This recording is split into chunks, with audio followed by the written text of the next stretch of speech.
Hey everyone, it's me, Yvonne Emil Elizondo from Silver Moon Astrology and Transpersonal Counseling, and I am really excited to be here. A couple of reasons. First and foremost, we are officially done with Mercury retrograde, so yay, we survived, yay. And I'm also excited because there's some changes coming up for me, and I'm going to be officially rolling out my website, my transpersonal and astrology website here in this next coming week. I have been anxiously waiting to do this until the astrology was great for me personally, and so it's finally coming up, so I am really excited about that. But let's talk about Mercury retrograde and surviving Mercury retrograde. And I want to just kind of share with you a little bit about how we can use astrology to identify some time periods or some cycles, as I like to refer to them, in your life, and how maybe just identifying and knowing them can help you prepare for whatever's coming your way. So yes, so Mercury retrograde. Oh, we're also done with Venus retrograde. Yeah, how could I forget that? That was a huge one for me. Yeah, no, did not fall in love. In fact, I think Venus was trying to kill me. But I'm going to share with you my chart, and I'm going to share with you exactly what happened. But yes, so we are done with Venus retrograde. Ended on the 31st of January, and then Mercury retrograde ended officially early this morning, late last night in some places. So yeah. All right, so what's next? Well, let's take a look first at how we survived. Now, here's the irony of this. I actually rolled out a video on Mercury retrograde and surviving Mercury retrograde, and typical Mercury retrograde. Just, I have no idea how that video was deleted or it just disappeared. So I have no idea where it is. So I may repeat some of the, some of the things that I shared in that video just a little bit. So be patient with me. It's not a complete redo, but oh well, that's exactly what Mercury retrograde does, or retrograde planets. They make us redo stuff over and over again. Okay, so let's take a look. I'm going to show you my chart and give you an example of how Mercury retrograde and Venus retrograde tried to kill me this time around. And just to give you an idea how astrology can actually manifest in your life, and what we can do with those themes, right, or those signs when they start to pop up, and how we can prepare for some of these cycles, and maybe some of the cycles that I'm going to be, facing here relatively soon. So, all right, so this is my chart, okay, and I call myself Witchy Woman. I don't know if you can actually see the name on there, but anyhow, this is my chart. And so let me just explain the Venus retrograde, the Mercury retrograde, and then what I have looking potentially facing forward as an example of how we use astrology to help you survive life and make plans for the future. Okay. So in my chart, this is as of the 31st. So this chart is actually January 31st.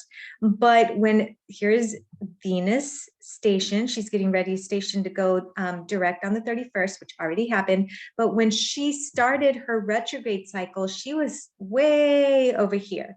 Okay. And she was actually conjunct Pluto. And if you all remember, I said that this was going to be a gnarly Venus retrograde because she was conjunct Pluto. And I got feedback from them that said, you are such a negative Nancy. And I said, okay, good luck with that. And then I get feedback saying, oh yeah, you were kind of right.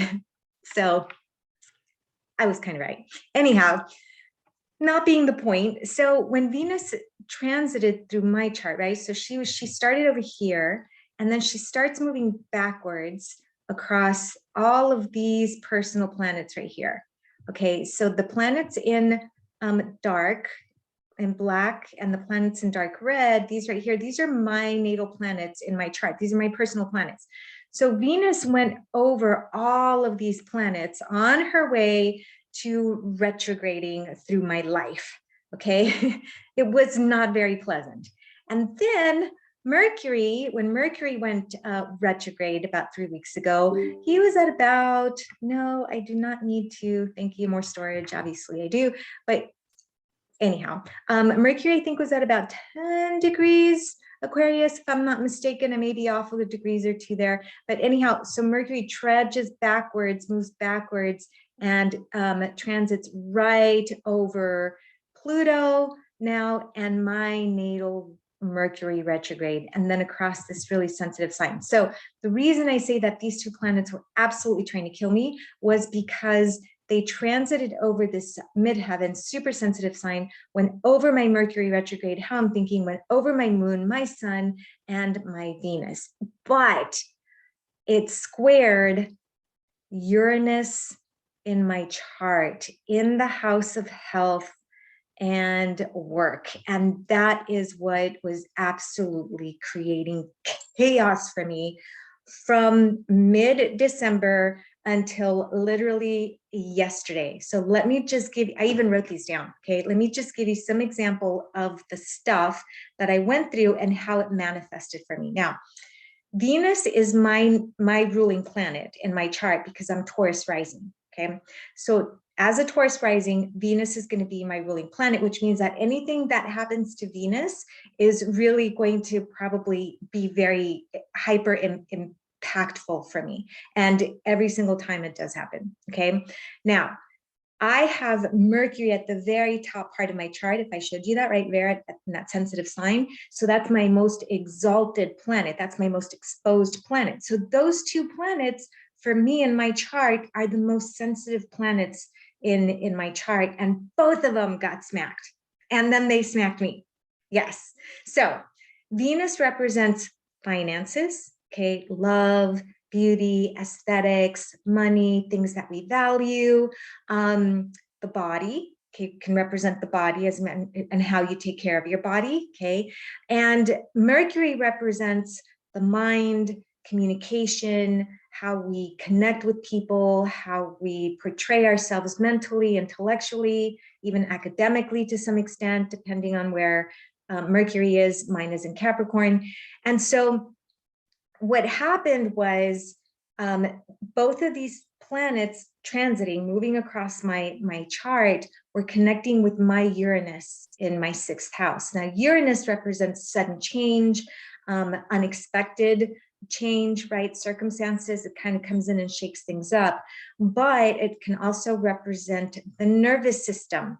Okay, it could represent sudden illness, sudden stressors. It can represent anxiety for sure. And so in the 6th house of health and work, I got blasted with nerve stuff. Now, I made a list of all of the things that have happened to me since mid-December until literally yesterday. Okay, so I started off with carpal tunnel, like I really thought, oh my gosh, I'm having a huge carpal tunnel issue, right? I had to go to the acupuncturist. Jamie, I love her, okay? Carpal tunnel issue. She got a hold of that. Then somehow I ended up with a high cholesterol, which is genetic, apparently, because I have a great diet, except for my ranch.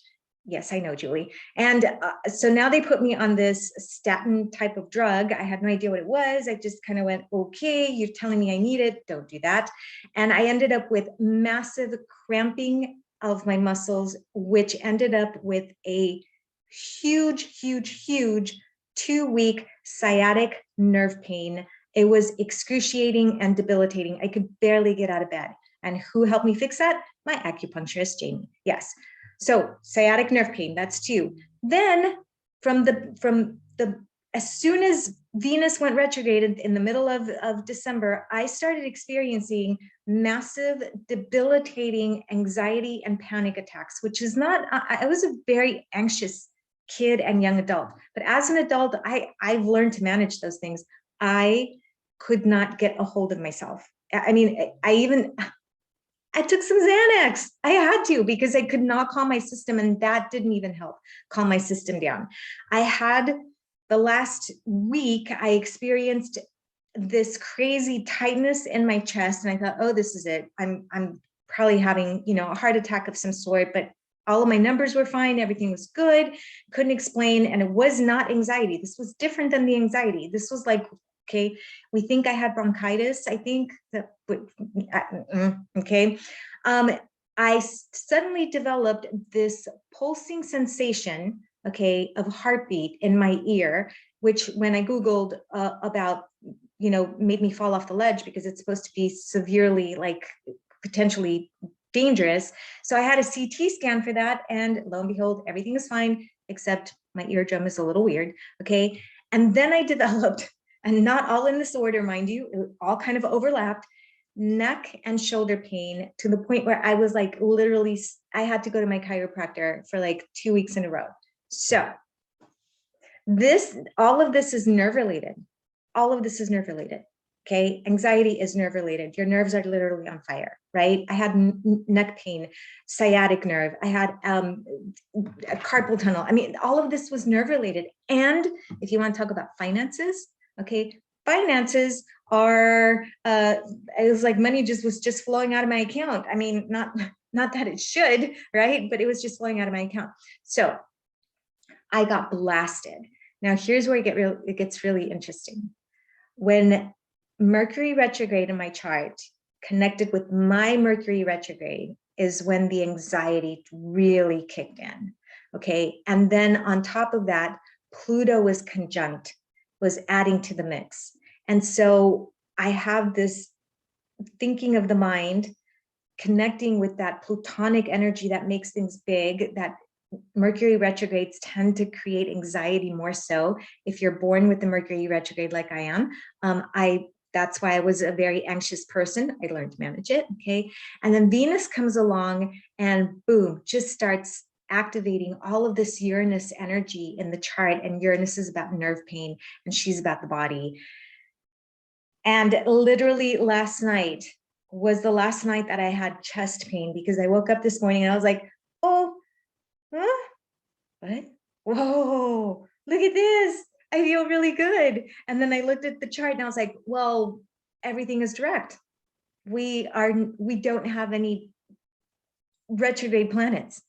I mean, like, well, let me, before I say that, we don't have Mercury and Venus retrograde. And as of right now, we have no retrograde planets. Everything is moving direct. Yes, so the energy is moving forward. Okay, so that's an example of how the astrology can manifest literally, okay, metaphorically, symbolically, and literally in your life. Now, let me show you what I foresee in my chart happening, okay? And then we can come back and talk about this a few years later because I have this Pluto, I don't even know. Pluto is right on top of my natal Mercury retrograde and is going to be going back and forth. The cycle is going to be back and forth right over this really sensitive point, right over my Mercury retrograde. Pluto makes everything either really big, whatever it touches, really big, or really microscopic. Okay. And when it hits that part of the chart, it usually makes things really big. And so here is Pluto that's going to go, already has been, over my natal Mercury, how I think, how I analyze, how I communicate. It's that sense of anxiety in my chart, right? And it's going to be doing this until 2026. Yes. So does this mean I'm going to be anxious until 2026? No, I am not running anything. I hope not, because I don't know if I'd be able to actually survive being this anxious for another 5 or 6 years. Like, it's just not, I hope not, but I can look at it from a difficult perspective that says, oh, shoot, you're probably going to experience some maybe mental challenges, right? It's something that's going to challenge your mental intellectual capacity, okay, to whatever extent that is, whether it's anxiety and or whether it's sitting down writing a book or whether it's creating content. All of that is intellectually created and it could challenge me, right? It could challenge me in a really positive way, or it could just run over my behind. And so I am really excited to see what happens here in this upcoming 5 or 6 years, because when Pluto touches that part of your chart, it is going to be the most visible energy that's going to be entering my life. And so, yeah, if I go MIA, y'all may want to check up on me every once in a while, just saying. So anyhow, if you want to learn more about your astrology, please reach out. Okay, there's so much we can do with astrology. I just showed you, how astrology can manifest in your chart, literally picking and, identifying bits and pieces there. I'm also aware of what potentially could be happening here with this Pluto Mercury retrograde that's coming up, so I can prepare for it, whether it's mentally, emotionally, or whether I get inspired to write content and to, go back to teaching in a counseling, from a counseling perspective or transpersonal perspective. So much we can do with astrology. Anyhow, if you want to learn more, reach out to me. My website will be up and running this week, and it is Silver Moon Astrology and Transpersonal Counseling. And I am really excited about what the future holds, whether it's going to be challenging or not. I will just have to wait and see, and all I can do is prepare. All right, everyone. I would love to hear how you survived Mercury retrograde and Venus retrograde. And let's see what kind of examples, or stories you'd like to share. I would love to hear about them. Take care, everyone. All right. See you soon. Blessed be.